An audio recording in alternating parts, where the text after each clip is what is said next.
Hello, नमस्कार. स्वागत आहे तुमचं आजच्या एका नवीन व्हिडिओमध्ये. तर पाऊस पहा 2-3 दिवस सलग आहे, त्याच्यामुळे सुरुवातीलाच कपडे धुवून घेतले आणि मग बाकीचं काम आवरू म्हणलं. घरातलं आवरता येतं कारण तर भांडे आज थोडेसे पाय दुखत होते, त्याच्यामुळे भांडे बाहेरच घेतले घासायला. म्हणलं बसून भांडे घासता येते, त्याच्यामुळं किचन वगैरे सगळं मोकळं करून भांडे घासायला बाहेर टोकरीमध्ये भरलं. ते पितळेचं सर्विंगची प्लेट आहे, ती म्हणलं इथंच घासून न्यावी. पितंबरीचा डब्बा बाहेर न्या वगैरे करता आणि बाळ पण मस्ती करत होतं माझ्या कामाच्या वेळेस. तर डायनिंग टेबलवर इतका पसारा झालता, काही वस्तू साठत राहतात. एकदा हात जर नाही लागला 2-3 दिवस तर काही वस्तू तिथं साठत राहतात. तर आज म्हणलं चला लवकर आवरले तर त्याच्यावरचा पसारासुद्धा व्यवस्थित करू. आणि जास्त करून त्या सईच्याच वस्तू असतात, बॉल, पुस्तक, काही अभ्यास स्वयंपाक आपण करत असताना आई गाणं म्हण, मग ते पुस्तक तिथंच राहून जातं. तर असो, आता गेली आतूच्या घरी तर 2 दिवस करमत नाही आहे घरी, शांत शांत घर वाटतं. तर डायनिंग टेबलवरचा सगळा वस्तू बाजूला ठेवून दिल्या आणि त्यातल्या 20% गोष्टी तर ह्या नको असलेल्याच असतात. तर असो, कोणतीही जागा स्वच्छ केली की त्याच्यामध्ये असं होतंच. तर डायनिंग टेबल स्वच्छ केला. ही लसूण ठेवायला मी ही जी जाळी केली ती भाऊजींचं आत्ता लग्न झालं त्याच्यावर रुखवत होता, रुखवताच्या वस्तू सजवून ठेवतात ते होतं.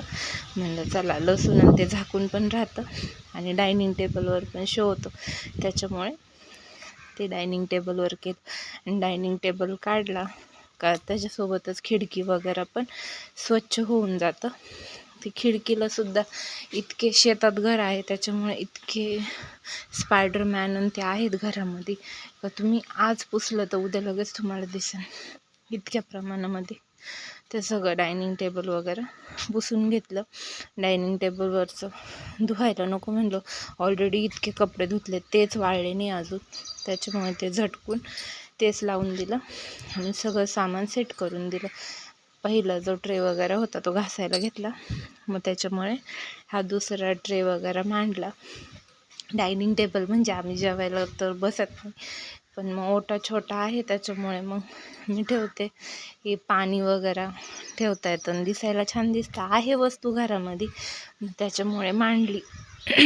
तशीच ठेवून राहण्यापेक्षा आणि दिसायलासुद्धा छान दिसतं त्याच्यामुळे. तर अशा पद्धतीने डायनिंग टेबल वगैरे माझं आवरलं. मग चपाती भाजी वगैरे याच्यावर काढून ठेवली आणि ते आवरल्यानंतर झाडू वगैरे मारून घेतला किचनमध्ये आणि किचन पूर्णपणे क्लीन करून घेतलं. बाहेर आले, भांड्याला बसायच्या आधी गायांना पाणी पाजून घ्यावं म्हणलं, त्यांना तहान लागली असेल, पण नाही, त्यांचा मूडच नव्हता पाणी प्यायचा.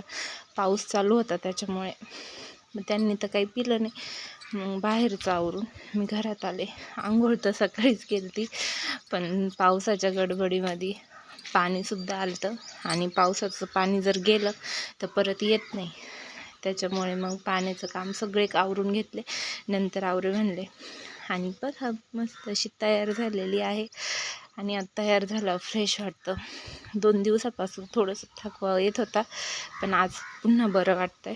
तर आज बटाट्याची भाजी होती, चटणी आणि चपाती आणि लोणचं. तर असा आजचा मेन्यू होता. जेवण केलं पण पोटच नव्हतं भरलं, काहीतरी खाऊशी वाटत होतं. मग परत जेवण झाल्यावर पॉपकॉर्न बनवले आणि मस्त असे बाहेर पाऊस पडत होता आणि अशा थंड वातावरणामध्ये गरम गरम पॉपकॉर्न खाल्ले. तर चला भेटूया पुन्हा छान अशा व्हिडिओमध्ये. व्हिडिओ आवडला असेल तर लाईक करा, शेअर करा आणि कमेंट करा.